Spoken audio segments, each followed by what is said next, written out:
Hey everyone, it's Skiesti. Recently, some non-Mercy content creators have been doing Unranked to GM Mercy challenges. Today we're gonna take a look at a game from Samito when he was Diamond 5. To preface this, Samito has 14 hours of Mercy in all of his years playing Overwatch until this challenge.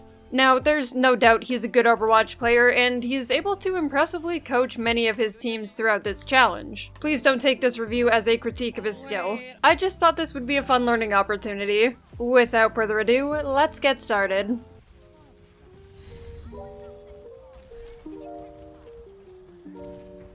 Alright, so right off the bat, we have a good composition for Mercy. We've got Bastion, and we have Ashe. We like both of those a lot. For this, you're gonna look to damage boost the Bastion when he's in turret, but otherwise kind of defaulting to the Ashe unless the Bastion has a better sightline in the moment. In this initial point, we're probably gonna want to damage boost Ashe first. We're kind of hopping around all over the place, which we don't need to be doing. We should be playing back a little bit. I don't really like the drop off of here. We're in a lot of sight lines, and now we have to walk back up to our team, and they're taking damage and they're dying. And we're going for the res, and they're all critical, and the res is okay, but he probably didn't need to die, most likely. We should be damage boosting now. We're spending a lot of time healing the full health Ashe. We don't like that too much. Going back to the Ashe, trusting our BAP to work with the Bastion. Something that I really don't like that he's doing is just like standing out in the open a lot. It's something that I think he does get better with as, you know, the hours went on. But in this game, he was standing a lot in the open and into sightlines that honestly gave me like mad anxiety. The full health. The healing beam on the full health. Right here normally, we should not be bothering with this. We should be letting our BAP handle this, and it looks like he already is because this thing right here is his effect. So we shouldn't be worrying about this. We shouldn't be putting ourselves out of position just to heal him when our BAP already has it covered. Ideally, we want to just keep standing here and pocketing our Ashe. But if we wanted to, we could have also moved a little bit up to damage boost the Bastion and see if we could guarantee a kill here.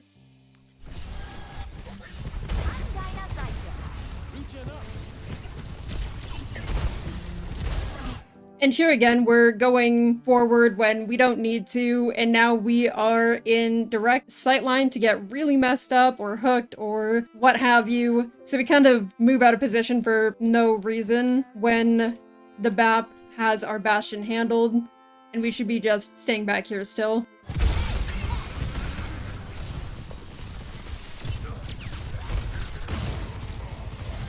We should also be playing tighter.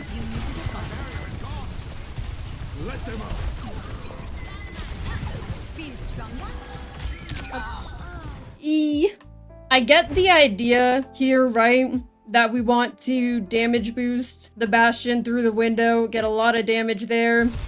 But peeking up like that gives someone who goes into this high ground a really good sightline on us. So if we know that they have something that can take advantage of that, we don't want to step out from back here unless we really have to. We also have so many ultimates that we could have used into that fight if we hadn't gotten picked first, unfortunately. Yeah, they use a lot of ultimates as well, but we could have tried to counter ult. But unfortunately, we do peek a little bit too far and get hit by the Hanzo, so that kind of all just falls apart and we have to give up the point. IMO, prioritizing your life over helping your Bastion there, especially when, yeah, you want to get that extra damage amplified in through the window. But if it means potentially giving your life for it if the sniper takes high ground, then you're kind of just screwed.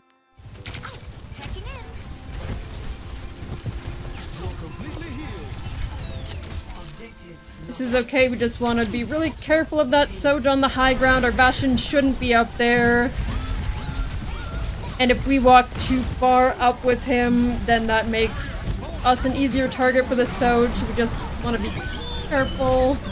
Damage boost the ult, damage boost the ult, damage boost the ult. No! Oh, this smoke is so awkward. We can't kill the Ana either. Oh, this res. Oh, God. Oh, Christ. Oh, Jesus. Oh, God. First of all, you can damage boost Bastion ult. And if you're just hanging out full health, yeah, there's the Hanzo there, which, by the way, we should be positioning just, you know, mindfully of that, so he doesn't come around and mess us up. But secondly, get that damage boost in. I think if you had gotten that damage boost into the Bastion, you might have actually killed Diana. This Valk overall was just like really messy. And this res is so scary and unsafe.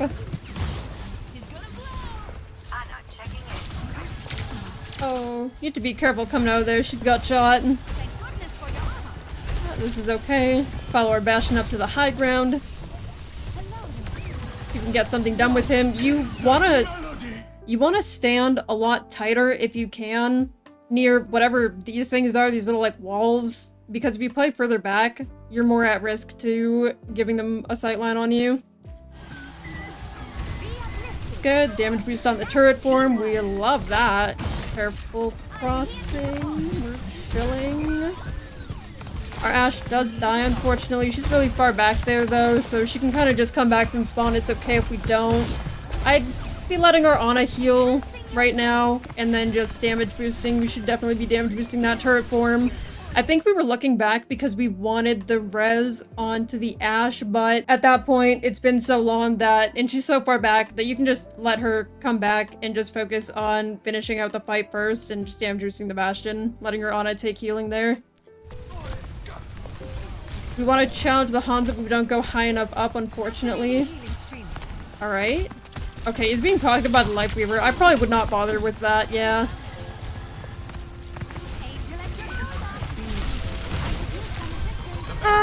Okay, we spent a little bit too much time in the Soj Snare. I think you could have dropped and still gotten that res so that you didn't take additional damage. But when we hopefully see our Bastion starting to, you know, round the corner and wanting to challenge that, we should be swapping gears and going with him. We hear that the Ana is taking damage, so we look over, but she's up on the high ground. We're not gonna have a sightline over there, so it's not really our problem in the moment. Because we take time to look back, it means that we unfortunately miss a Guardian Angel towards our Sigma earlier, in which we could have gotten to our Bastion earlier and helped him, and he might not have died, so he might not have needed to res. It's okay though, get the res. Start challenging this again. Anytime we see our Bastion in turret form, we want to help that. We want to damage boost that, if possible.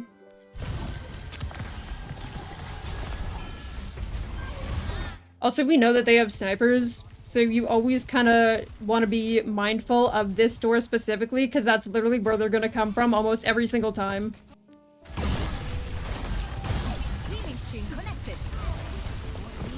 We're spending a lot of time like jumping around in the open, which aren't really a fan of that.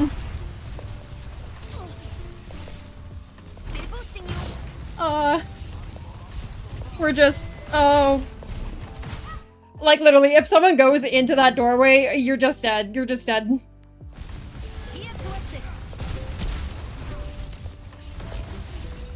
Our Ashe isn't taking damage. We want to see a bit more blue beam on that.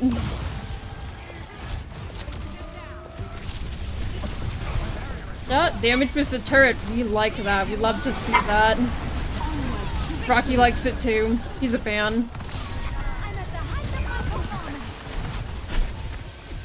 This is okay. Our Sigma doesn't take too much damage. We can sneak the res in. He's pretty low though. Nice, the Nano comes in. Damage boost the Bastion. Damage boost the Bastion. Also, why are we so far up in the air versus the Nano overclocking Soj? Something that I notice about when he's Valking is he goes really high up in his Valkyries, and it gives me a heart attack almost every single time. His Valkyries are normally like skybox Valkyries, and we're just not safe up there. Like, as soon as our Valk is ending, we should be looking to reposition ourselves into a safer area, because up here we're kind of just stuck now. We want to be mindful of when the Valkyrie ends so that we can reposition and not have this kind of thing happen. We're gonna take the spawn change thingy. We love that change. Very good. Our soldier is already way out there, ready to go. He is in danger. We can kind of help him, yeah. Should be okay. We just have to make sure about peeking this little angle here. Especially if you're against snipers, like we can literally see the Hanzo right there. Oh look, there's his arrow. We could have been toasted. Just something to be mindful of when you're crossing there. This is okay because our Ana doesn't have a sight line on to our Sigma until he comes back a little bit. So we're just kind of swapping between our DPS and our Sigma when he goes out of Ana's sight line. I think that's fine. We do have some moments there where we are very disconnected, where our beam isn't on anyone, so want to try to fix that up a little bit. I think at this point, the Sigma is okay, and as he's backing up, he shouldn't need any help unless he goes to around half health, and then we want to help him. But otherwise, our Ana is fully capable of dealing with things right now, and we should just let her do that, and just instead be focusing on our DPS. Ooh. Guy, we can get a res there quickly, yeah. This is okay using that wall for a bit of cover. There's not a lot that we can do other than just trying to keep these guys up currently. Make sure we don't go too high. We don't want to go too high. We're going way, way, way too high. Right now, because we're going above the wall, we could potentially get shot down. There's no reason for us to be up this high. We want to stay right around this area so that we are blocked off from these people here, and so that the Soj is going to have to really push in further and adjust her position to try to get to us. We could also go onto this side if we wanted to, which should also keep us from either of those sight lines. It might even be a little bit safer from Soj's sight line, but we do not want to be up this high.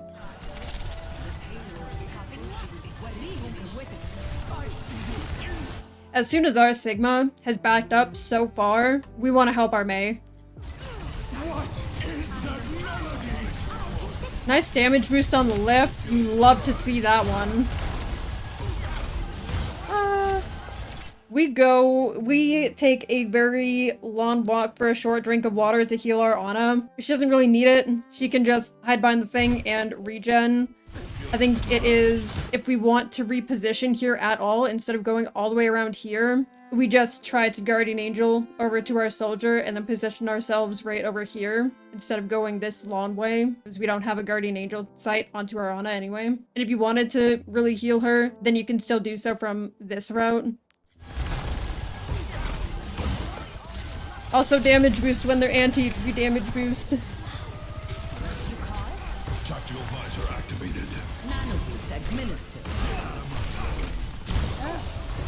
Helping the nano visor. Oh. Oh. Okay, that is really bad for us. What could we have done there? So we're helping the visor. This is good. It's fine. I think as soon as our oh. Okay, you know what? I actually don't think there was any saving him. I think he's just dead no matter what after that shot. Holy. I was gonna say we could try to heal him after the anti comes off, but yeah, there is just no saving that one. As soon as he dies and we start to hear that, we want to back up. Unfortunately, we do get caught in the Sigma ult. There is not a ton we can do coming back into this.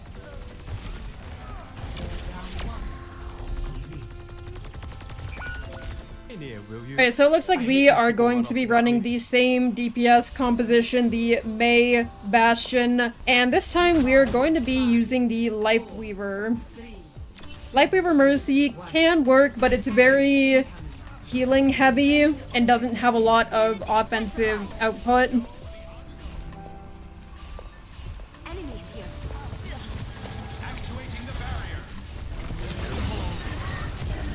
If we want to, instead of waiting here for our team to break it, we can super jump, do a really short one to be able to heal our Sigma and help him out there.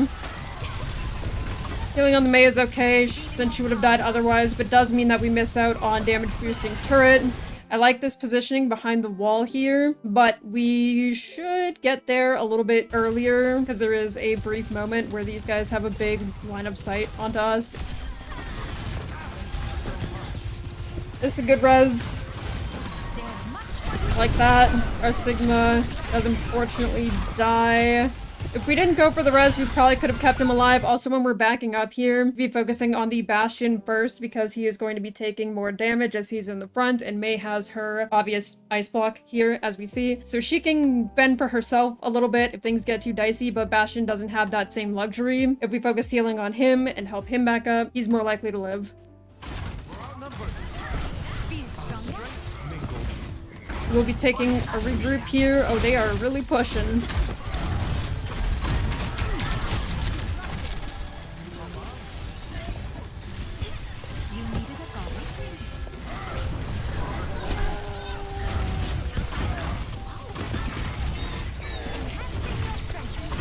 Damage boost onto the Bastion 100% would have killed her. Since we are so close to the Mei here and playing this part so tightly, we can't really see the Bastion coming around here, so we're not able to get damage boost as soon as we would have liked to.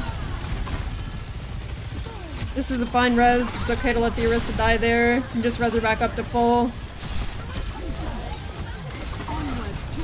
We don't have to Valk to be able to heal her over the wall here. We can just do a super jump and then you can Valk if you'd like to. But a super jump there should be able to get your beam onto her smoother and quicker.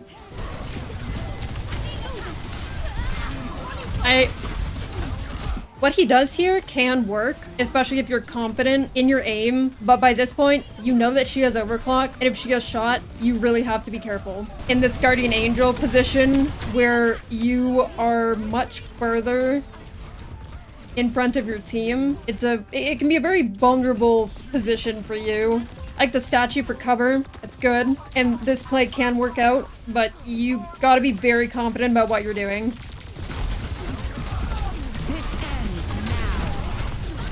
Oh, it ended. It ended. As soon as we get that kill, the biggest threat on their team is gone. Now, let's get our team to push. And we back them up instead of going for the supports because, you know, the Lifeweaver is just going to heal the Ana. The Ana is just going to heal the Lifeweaver. And it's going to be really hard for one of them to die. And that's why you see Sam swap from the Ana to the Lifeweaver, because the Ana is most likely going to be more preoccupied with the Reinhardt and the Mei rather than the Lifeweaver. So I get the idea. You get an ultimate out, at least I guess he uses it for himself.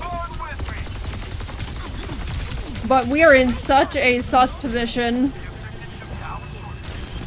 I guess you made him use his ultimate, so Tree is gone. But I think if you had just gone back to your team after you get the Soj kill, that would have been enough for you guys to be able to cap this point. So I'm not saying that what Samito did is necessarily bad, because it actually works out here, but personally, I would have gone back to my team with the rest of my Valkyrie and helped us push in. But what he does isolates the Lifeweaver away from his team, so he's completely out of the fight. They only have Ana healing right now. And he also uses Tree, his ultimate, which is amazing for you guys. Ooh. If we can, we've been talking about this a lot, and something that is, I guess, a bit more unique to supports, but Mercy specifically, is basically you never want to be in anybody's sightline. But for DPS, like, you have to peek some of these sightlines, and even for more aggressive supports, you have to peek those sightlines. But for Mercy, you never want to be where anyone can see you. So either we stand here or we stand over here, and we do that eventually, but we want to do it sooner. Damage boost the Bastion ult! Damage boost the Bastion ult!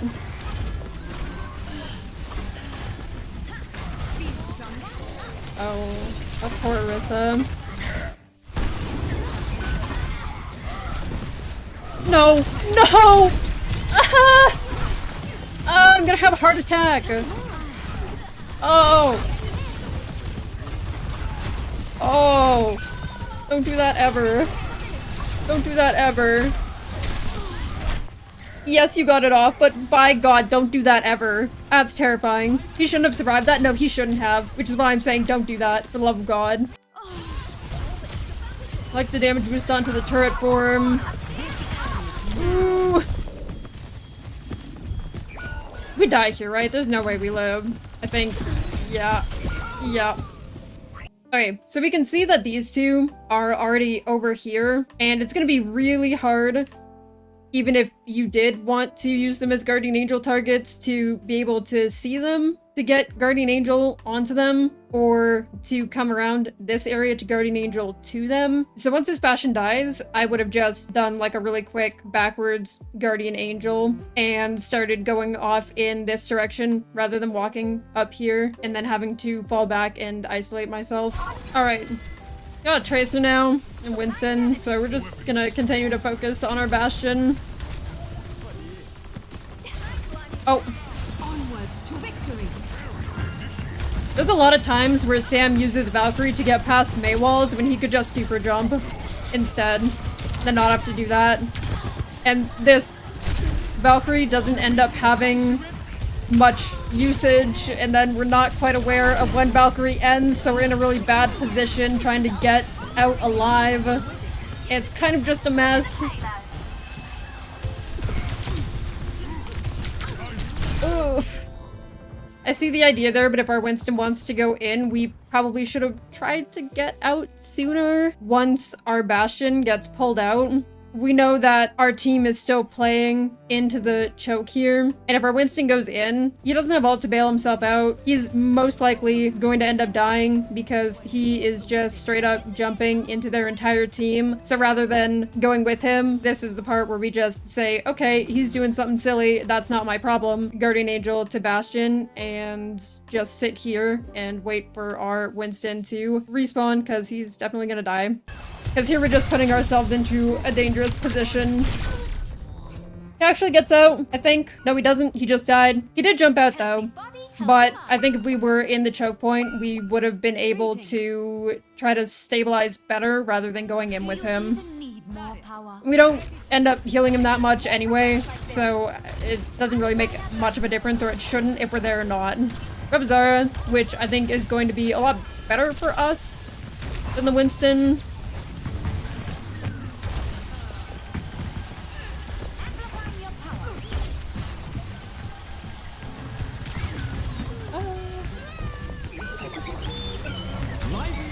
No! Damage boost the Bastion! No! Damage boost the Bastion! Damage boost his ultimate! Oh, this is killing me. Put the damage boost beam onto the Zarya.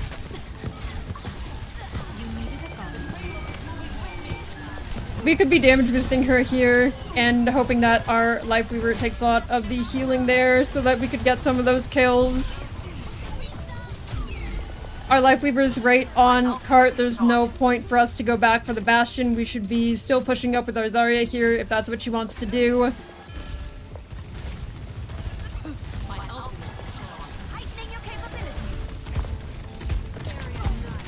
Put the blue on the people. Another Soj ult. Decimated. Okay, but after we kill the Soj... After we kill the Soj, it's just like earlier. After we kill the Soj, get out. Go back with your team, support them with the Valkyrie, help them push. Once we get the main threat down, use the rest of your Valkyrie on your team. I'm even stronger.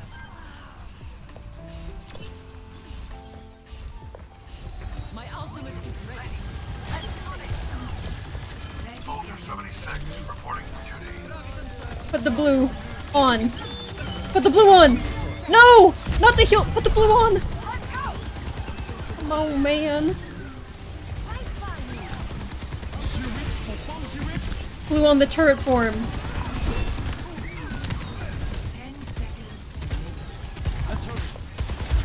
Ooh, the soldier. Yeah, damage boost desire for the grab. Yep. We like that, but be careful. Don't go too far. Oh, we really get in the thick of it here. It's a little bit awkward, but it works out.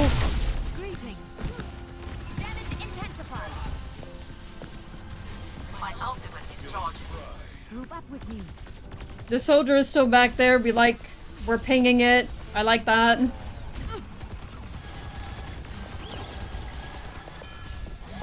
We still know that the soldier is behind us. I wouldn't be too worried about it. Yeah, just go up with our Bastion for now. Our soldiers got it handled. We're good. No! Blue on the Bastion! No! Ah! Ooh. Okay, our Bastion definitely did not have to die there, and neither did we. We should be continuing to walk this way onto this side of the doorway to continue to help our Bastion here, rather than ending up cutting off the sight line and him not receiving any help from us anymore, because he is who needs to be helping right now, not the people that are back here who are not in danger. If we're able to keep the beam on the Bastion, he shouldn't end up dying. And if we want to res this, we walk up a little bit right here, and we shouldn't do that. If we start the res from right here, then we can walk backwards and bend around this wall and get the res without being in the Soja's sightline. The Zarya is distracted with this, so she's not really going to be paying attention to your res. So you kind of just have to say, okay, I'll do it myself, and find a way to get it, which is bending around the corner. Coming into last fight, we've got 3 ultimates here. Valk being one of them. Just have to stabilize for a second. Our Weaver's here. Blue on the Bastion, blue on the Bastion, blue on the turret. No. Also, instead of healing the Zarya so much, I think if we damage boost the soldier, we might be able to get something done.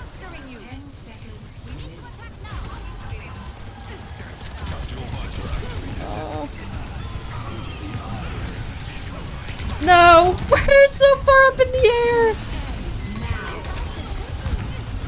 Oh, everything falls apart. Everything's falling apart. Everything's bad. Oh, everything's bad.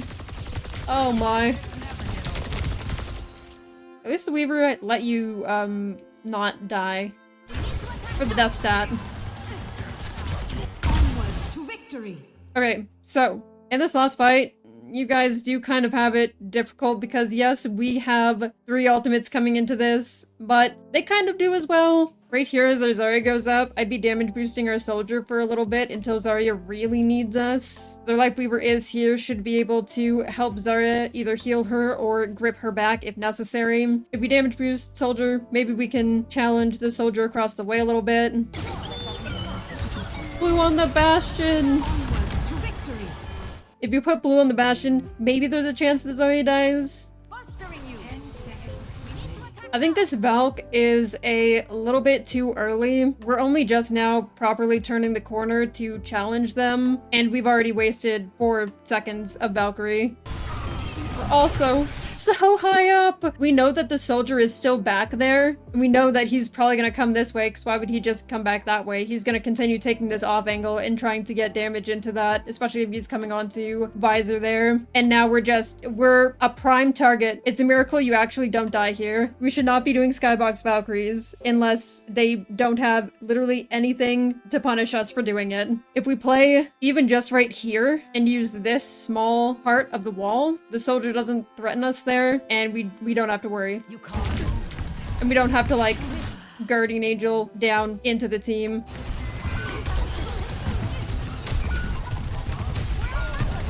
Everything is so disjointed now.